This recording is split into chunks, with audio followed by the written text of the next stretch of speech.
항상 서양은 이런 관점을 갖고 있어요. 항상 모든 걸 바라볼 때 서양은 모든 걸 정태적으로 본다는 거예요. 잘라놓고 본다는 거예요. 부분적으로 자꾸 본다는 거죠. 근데 우리는 굉장히 유기체적이고 통체적으로 큰 틀에서 이렇게 많이 보는데 이것이 이쪽으로 쭉 가면서 어떻게 돼요? 서양은 우리가 글씨를 쓸 때 이 선의 개념과 획의 개념이 틀립니다. 근데 지금 우리의 어떤 그 예술을 서양의 예술 이론을 가지고서 우리의 그 예술 이론을 이야기하는데 서양의 예술 이론은 자 점이 모여서 선이 되는 거예요. 점. 그래가지고 나중에 보면 어떻게 돼요? 전부 선이 만들어지죠. 우리가 그 김포 공항 가다 보면은 하나의 등이 있으면 다 점점점인데 멀리서 보면 이렇게 선으로 쫙 보이잖아요. 서양은 점이 모여서 선이 되는데 우리는 이 획이라고 하는 개념은 그런 개념이 아니고 점 집합의 개념이 아니라 점 확산의 개념입니다. 여기서부터 여기까지 가는 동양에서 획을 여기서 이렇게 쭉 가는 이것은 서양에서 얘기하는 선이 아니라 이것은 동양에서는 획이라고 하는 개념을 자꾸 선이라고 이해했다는 게 잘못된 거죠. 여기서 생에서 돌아가잖아요. 사하잖아요. 그죠? 그런데 여기서 보통 사라고 하는데 역의 입장에서는 이걸 또한 생이라고 얘기해요. 그래서 생사 문제를 이야기하는 게 아니라 주역에서는 생생의 문제를 이야기합니다. 여기서부터 여기까지 가는 걸 우리가 어떻게 지나간다 그러냐면 획 지나간다. 인생은 어떻게 지나가요? 선 지나간다 이렇게 얘기하는 사람 봤어요? 인생은 획 지나가는 거다. 그죠? 선 지나간다는 것은 정태적인 관점이고 인생은 획 지나가는 거예요. 서양 예술은 아까 서양 예술은 너무 오감을 가지고 보고 듣고 또 만져보고 맡고 하는 이런 오감을 가지고서 모든 걸 판단하는데 하다못해 우리가 먹으로 쓰는 이 현색이에요. 현색. 원래 현색은 컬러가 아닙니다. 이거는 본질을 이야기하는 거기 때문에 우리가 보통 하늘색을 한번 그 미술 시간에 자 하늘색 들어보세요 하면 어떻게 해요? 무슨 색 들어요? 미술 시간에 어떤 학생이 하늘색 들으려 했더니 되게 파란색을 들어요. 왜? 하늘은 파라니까. 이거는 양의 문화에서 만들어진 용어들입니다. 왜냐하면 우리는 하늘색이라고 하는 것은 천연지왕 했을 때 천현, 지, 땅을 상징하는 황 이거 있죠? 이거거든요. 그러니까는 하늘색을 들어보세요 하면 우리는 무슨 색을 들어야 돼요? 굉장히 통섭적이에요. 지금 밤하늘은 그럼 어떤 하늘 어떻게 이해를 해야 되느냐 이거죠. 비 오는 날은 어떻게 하늘을 이해해야 되느냐.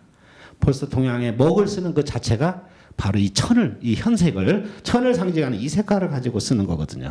그러니까 아까 파란색이 아니라 아까 그 선의 개념 이런 색채의 개념 현상을 가지고 현상 속에 있는 게 아니라 현상 속에 뭐가 있어요? 본질을 갖고 있다. 자, 그러면 글씨라고 하는 것은 서양에서 얘기하는 이제 글씨 쪽으로 들어가면 서양에서 얘기하는 정태적 관점으로 설명이 아니라 글씨는 확실히 동태적 관점으로 설명을 해야 된다. 서양에서 얘기하는 선과 획이 분명히 다르듯이 지금 우리는 서양의 입장에서 동양을 재단해 왔다. 그런데 이제는 어떻게 돼요? 확실히 시대가 바뀌어갔다. 우리가 보통 그거를 이름이랑이라는 말을 써요.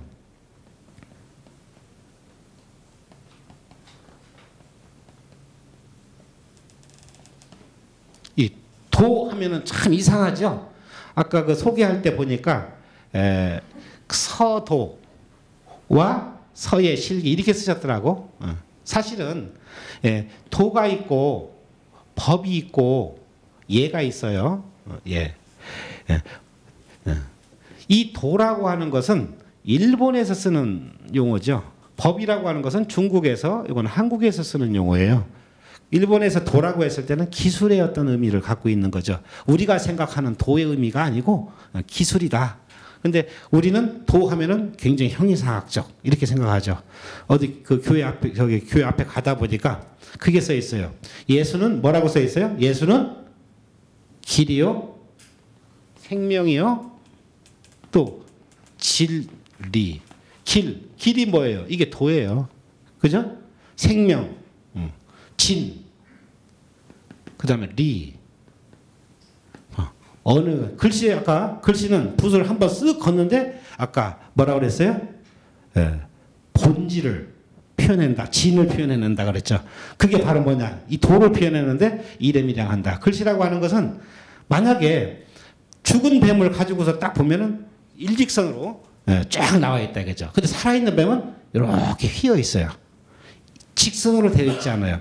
우리가 봄에서 여름으로 쫙 갈 때도 그냥 가지 않잖아요. 왔다가 꽃샘추위 왔다가 또 비도 왔다가 이렇게 가잖아요.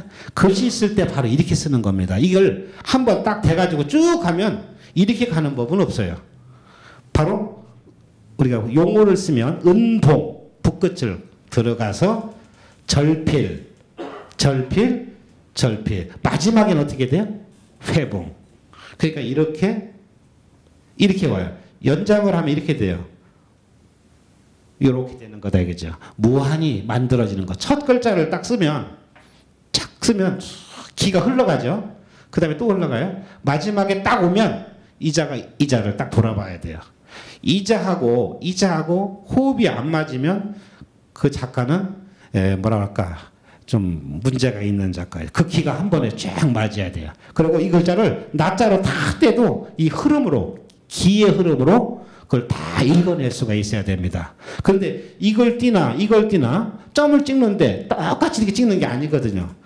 점마다 다 형세가 있어요. 그냥 찍는 게 아니에요. 근데 그 점이 전부 똑같다. 이 점대로 이쪽으로 놔도 똑같다. 그러면 글씨에 뭐를 모르는 거다?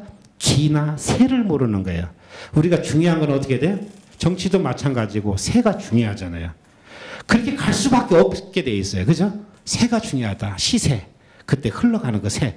이런 것들을 글씨도 마찬가지. 이 새를 만들어가는 거거든요.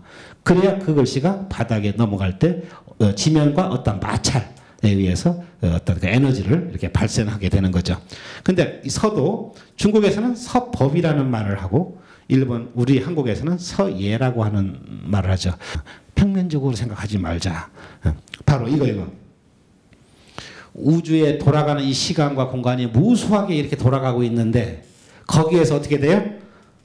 내가 요 지점이냐 요 지점이냐 딱 잘려서 나온 거죠 제가. 그러니까 나는 뭐가 돼요?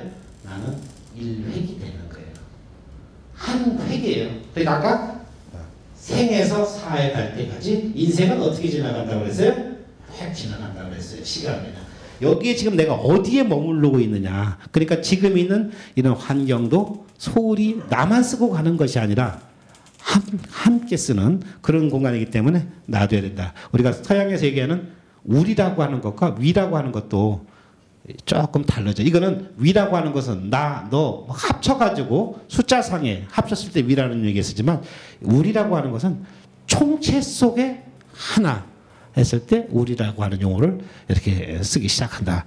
그러니까 아까 각자 이렇게 이름을 가지고 쓰는데 서양이 얘기하는 그런 개념과 이런 것들을 어떻게 돼요? 아까 기쁨과 슬픔, 또 잘나감과 잘못내감, 또 회사가 흥하다가 또 쇠하다가 이렇게 하는 이런 것들을 아는 것이 이름 일양하는 것을 정확하게 이해하는 것이 뭐다? 도다. 다시 말해서 그 도가 뭐다? 알아도 철저하게 알아야 되겠죠. 그게 바로 해탈이다. 양의 기가 여기서 그럼 이걸 어떻게 분석했냐? 양의 기는 올라가는 거고 음의 기는 기본적으로 자연의 어떤 그 이치를 봤을 때 내려가죠. 글씨라고 하는 거는 자연의 오케스트라입니다. 이게 처음에는 글씨가 문자로 보이다가 나중에는 자연이 보여야 되거든요. 그리고 내가 보여야 되거든요. 그 이치를 그 문자 속에서 깨달아가는 건데 문자에 거기에 있는 게 아니고 거기 그걸 깨닫는 건 내가 깨닫는 거다 이거죠. 양의 기운은 올라가고 음의 기운은 내려가.